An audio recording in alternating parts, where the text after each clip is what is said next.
So tonight's question and answer night, and I'm going to say, last week Lorene asked a question about the temples, and the question was, one more time? Yeah, when Yeshua was on earth, it was said that it is the second temple, but we count like at least 3 temples that were built. Why it's called the second temple? Okay. Absolutely perfect question. Before we get into answering that question, did anybody else have another question? That's what I'm going to start with. Huh? That's what I want to start with. Oh, okay.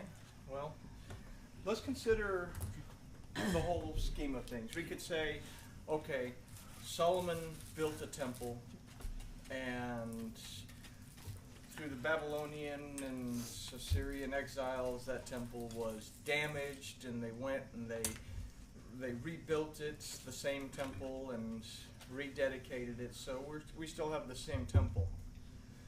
Okay? Now we could say that Antiochus and company, after Alexander came in there and they defiled that temple, and the Maccabees, we don't get a whole lot of information because there's not a lot of information for that period other than what's written in that time, Josephus and whatnot. But we could say that the Maccabees didn't just go in there with brooms and mops. They literally tore the whole thing down and rebuilt it in the same place. Now, that would be basically we could call it the second temple, or we could call it the rebuilding of the first temple, whatever you want to call it. Now, the question comes up is Herod's temple.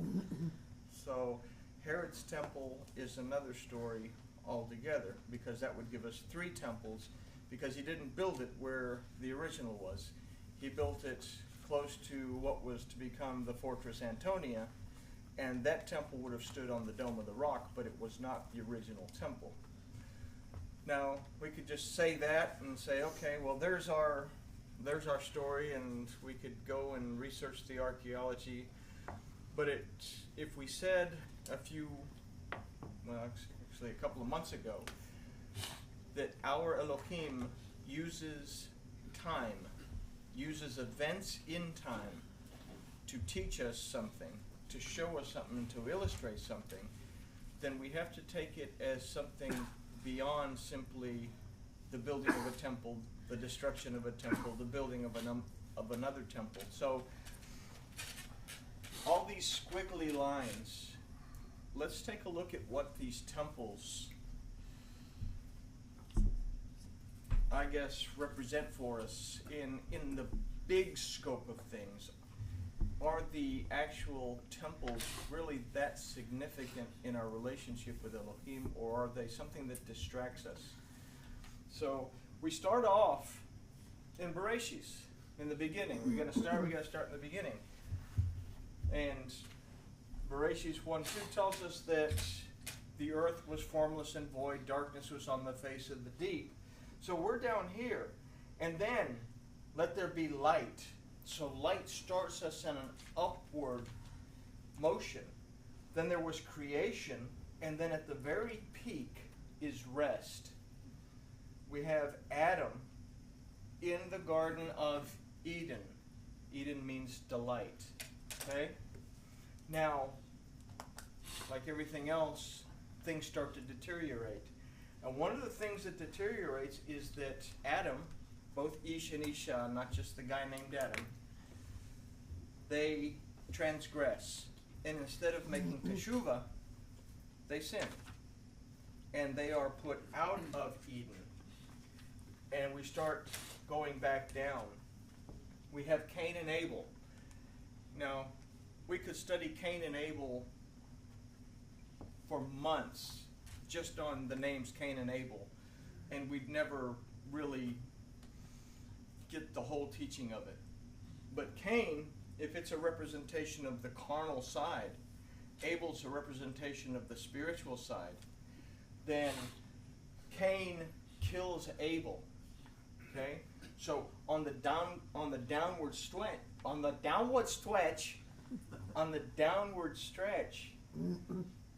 the spiritual side of humankind starts to deteriorate.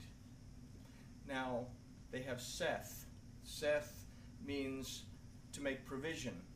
It means something that's going to help.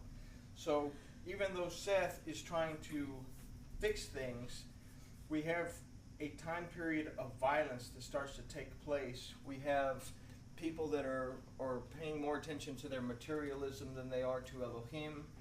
In fact, here's a flood. Okay? Elohim offers them the opportunity to enter into the Tevat, the ark. And it was Rabbi Eliezer that said that the Tevat also represents the Word. We say at this period of time, there's maybe tens of thousands of people, hundreds of thousands of people, not the millions, billions of people that we have today. But if we can consider even tens of thousands of people, that only 8 people got into the ark. We think about what Yahshua said, that narrow is the road and very few are those that find it. 8 people got into the ark because they were willing to get into the Word and understand the difference between the clean and unclean. So here's the ark, but in the ark there's a restoration that takes place in that the old evil world, whatever you want to call it, is destroyed, so to speak. And then we crest up here. We have rest over here that Elohim rested, and here's Noah and his family. Noah means rest. So once again, we're at a point where we are resting. But then things start to go south because Noah starts to, well, he becomes a husbandman. He takes care of the ground. He's taking care of the vines, and he's growing wine or grapes and making wine. I guess you can grow wine. I don't know. Grocery store grows bottles of it, but so his relationship with Elohim starts to stray. Then we have the 3 sons, but specifically Ham, that his son goes and Canaan, and he settles in a land that doesn't belong to him. The land was separated in proportion to the 3 sons. Canaan actually goes and settles in a place that belongs to Shem. So this is where the curse actually takes place, that he wasn't supposed to be there. And this is why later on, under Noah, or under Moses, they'll say, go in and utterly destroy everyone that's there because they don't belong there. They've defiled this place.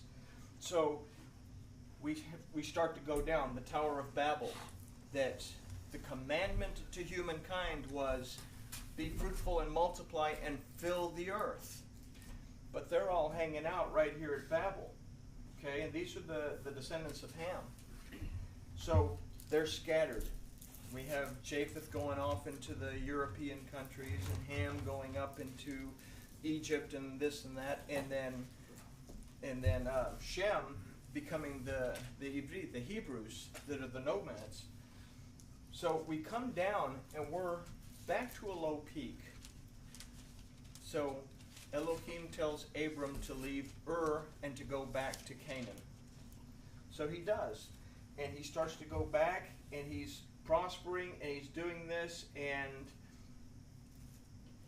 he becomes Abraham, but also at this time Melchizedek, the king of Salem. Okay, Melchizedek means the king of righteousness. The king of Salem is peace. Jerusalem means the city of peace.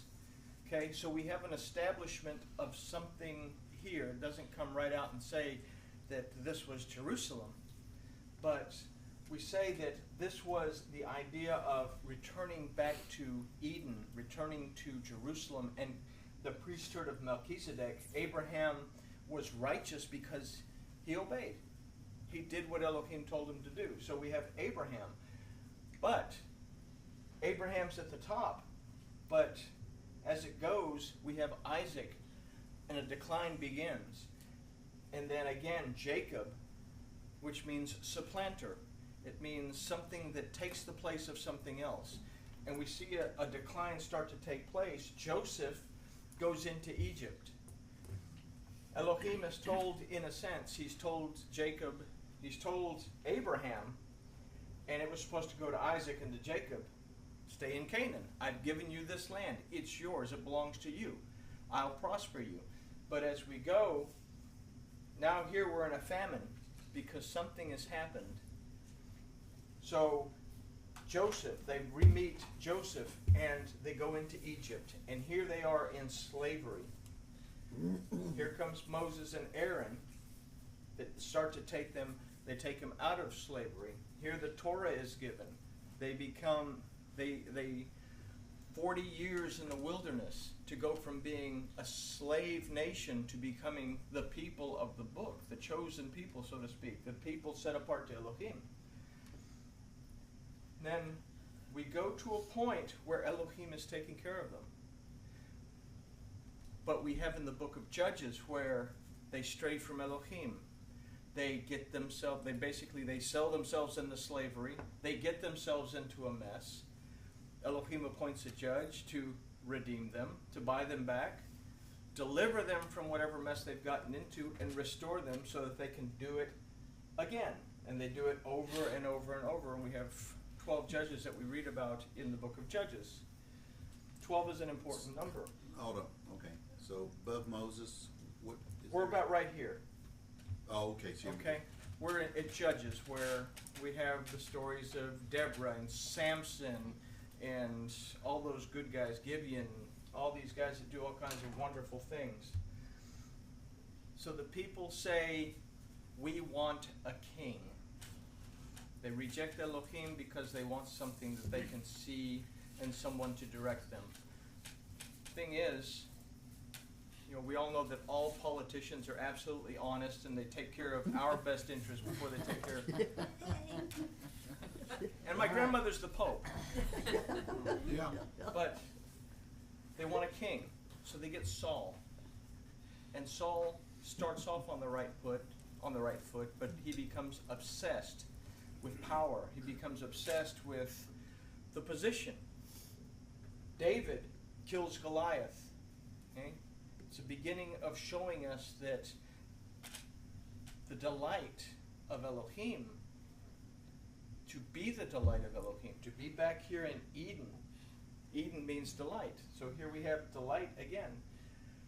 That will help us to overcome the oppression of the world. But David becomes king, and we're going up. Now David has his problems, the little Bathsheba, Uriah incident and stuff. David is not perfect, but David makes teshuvah.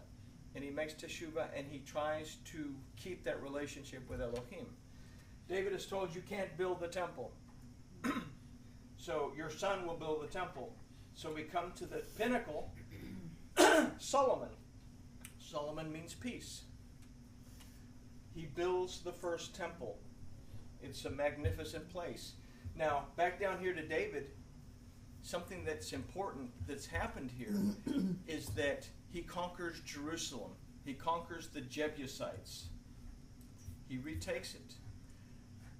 And he could have just claimed the property. But Elohim says, you cannot just claim this property. You have to purchase it from the Jebusites. And he purchases from the Jebusites specifically a plot of land that is called the threshing floor. And on the threshing floor, David puts the tabernacle. On the threshing floor, Solomon builds the first temple, 1,000 feet roughly to the south of where the Wailing Wall, the Western Wall, is now. Okay? They build the temple.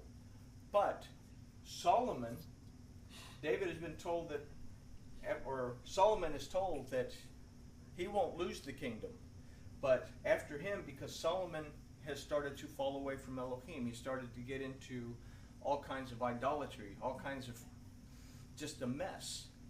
And we read in Ecclesiastes. When we read in Ecclesiastes is basically Solomon's teshuvah.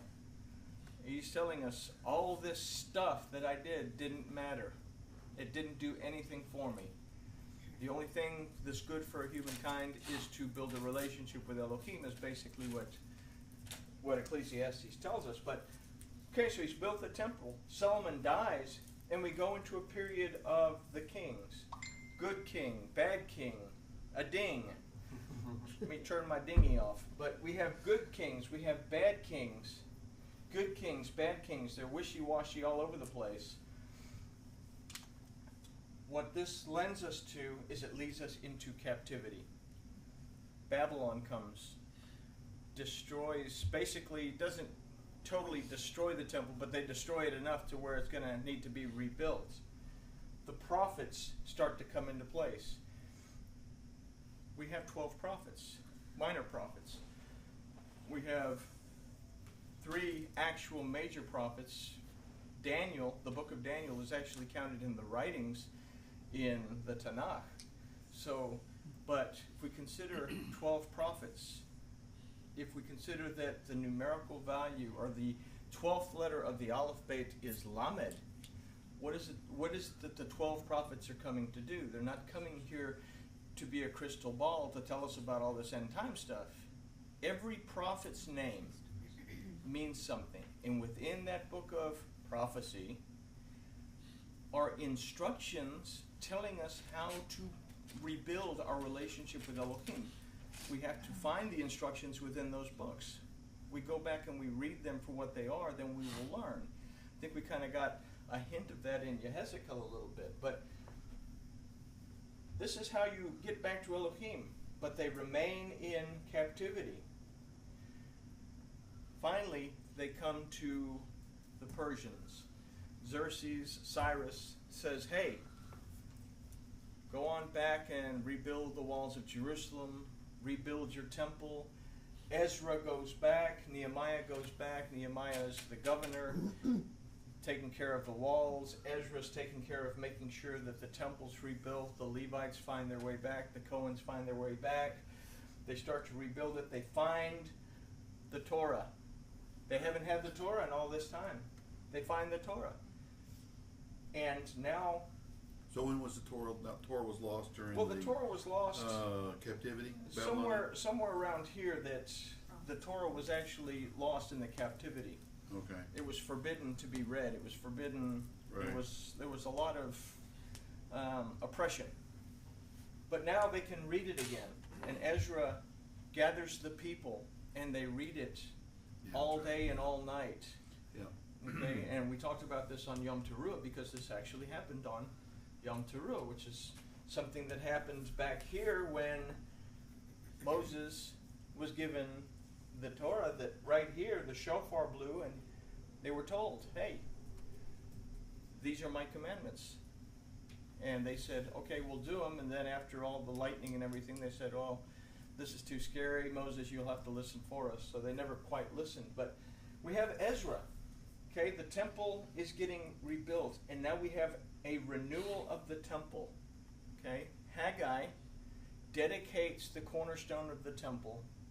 It actually uses the word Hanukkah for the dedication of the temple. And he tells Zerubbabel on the 25th of Kislev, so to speak, which would be Hanukkah, tells Zerubbabel that from your seed will come a redeemer. Elohim told Haggai to go talk to Zerubbabel. Okay, so they're doing great. They're up here at the top again. Renewal's taking place. The Torah's come back. The temple's come back. Worship has come back the way it should. Here comes Alexander, the Greeks. Alexander's a great guy. Very, very flexible. Says, you guys go ahead, have your religion. I'm not going to interfere, but would you do me the favor and translate the Torah into Greek for me so that I can read it too? Because, I'm a great guy. I like all this stuff. So they translate the Torah into Greek. And we have a very, very good translation in Greek that might probably be better than some of the Hebrew translations we got. It's called the Septuagint. Okay? Now, what happens, though, is things start to decline. Things start to decline because the Hebrews are saying, we want to be Greek. We want to do all things Greek. We want to get involved in the games. They reverse their circumcisions. Okay? This is telling us that they are trying to reverse themselves out of a covenant with Elohim. We have a group of Hebrews that are saying, we want to be Greek, we want to do all things Greek, we don't want to do all that Torah stuff. And it starts to get to an oppressive state under Antiochus, who actually bans the study of Torah, bans the teaching of Hebrew, because everybody's going to be Greek. So all of this is banned. So they go and they hide in the hills to study Torah. We have the little dreidel game that we play because, to tell us that they did things to study Torah. But now we come to a point where, let's see where. So what is the word at the bottom? Huh? What's that word right at the bottom? This is occupation. Okay? Antiochus, occupation is going on. Something happens now that we say that it was a war against the Hebrews against the Greeks. What it really was is you had the Hebrews that wanted to be Greeks and the Hebrews that wanted to get back to Torah and be Hebrews. They wanted to be the children of Israel. And these two groups clash in a civil war. But the Jews that want to be Greeks bring in the armies of Antiochus to try to defeat the Maccabees. Okay, so we have a war going on here. Now, the temple has been defiled in this place. The Maccabees win. The temple is a mess. It's been defiled. And we have the great Hanukkah story that's more rabbinical takanot in Talmud than it is anything else. The 8-day miracle of Hanukkah is more of a rabbinical takanot, it's a rabbinical story.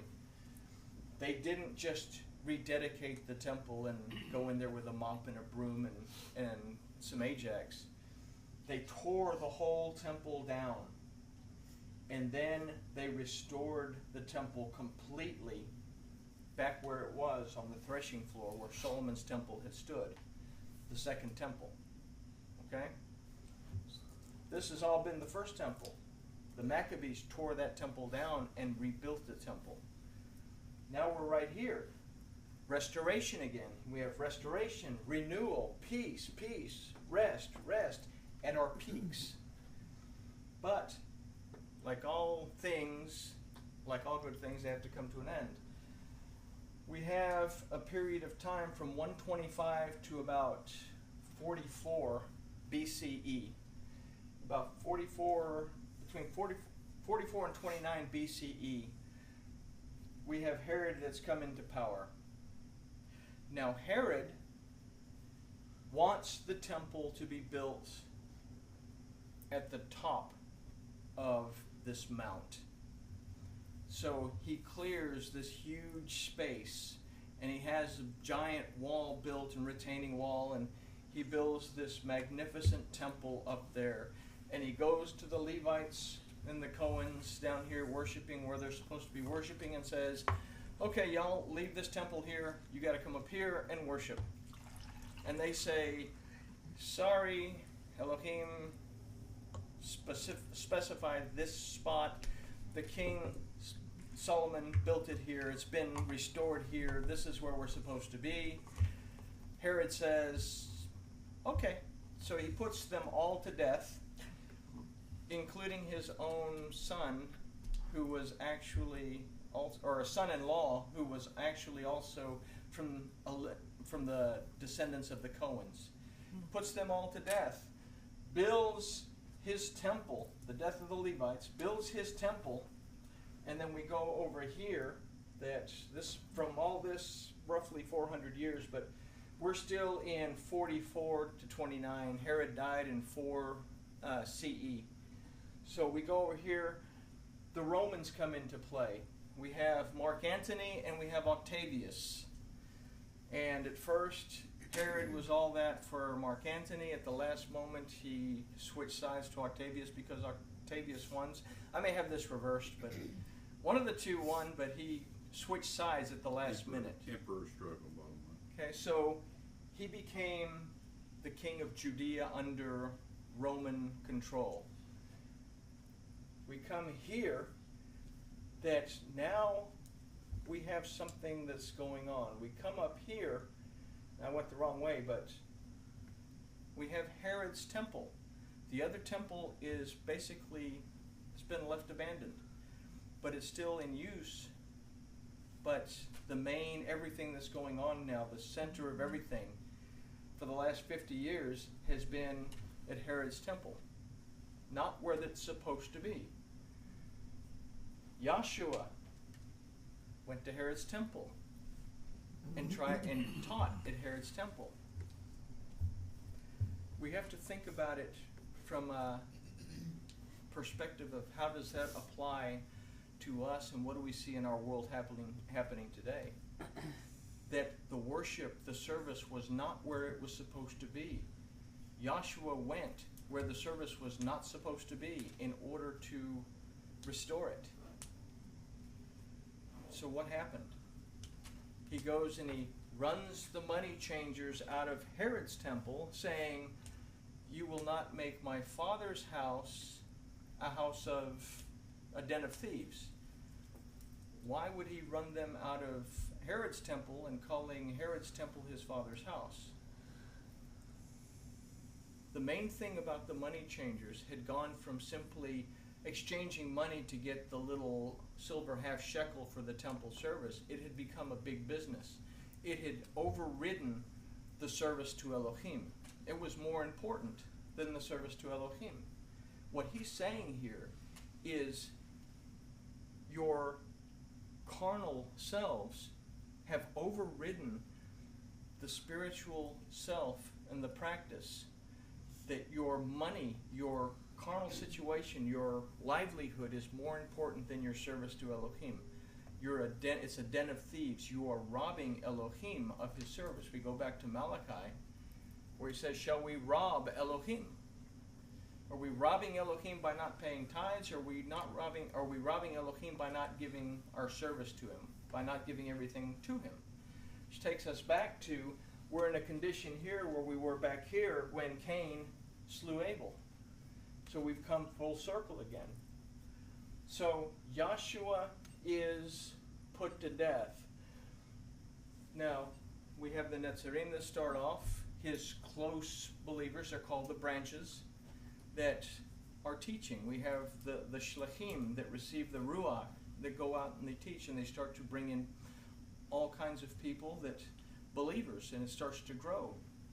But the problem that we have now at this point is that between here and the death of Yahshua, or actually before Yahshua, because Yahshua actually taught against it, is we have the development of what we call rabbinical Judaism. The rabbi said that this thing here, this civil war thing, will never happen again. That we will never get into that situation again. We're going to establish the halakha. We're going to establish the laws.